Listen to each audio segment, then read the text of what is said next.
Prepokrivanje i zaštita neolitske kovačnice, tkačnice, zadruge i drugih rekonstruisanih objekata praistorijskog sela poslednja je faza ovogodišnje kampanje istraživanja na lokalitetu koji važi za kolevku metalurgije.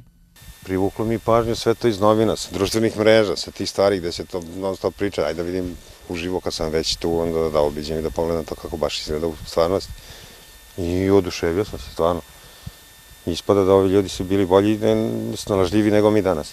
Arheolozi su ove godine na Pločniku po prvi put bakar topili kao u neolitu, a uz obilje keramike njihovo najznačajnije otkriće je bakarni prsten, čija će analiza pojasniti na koji način je savladana tehnologija prerade bakarne rude.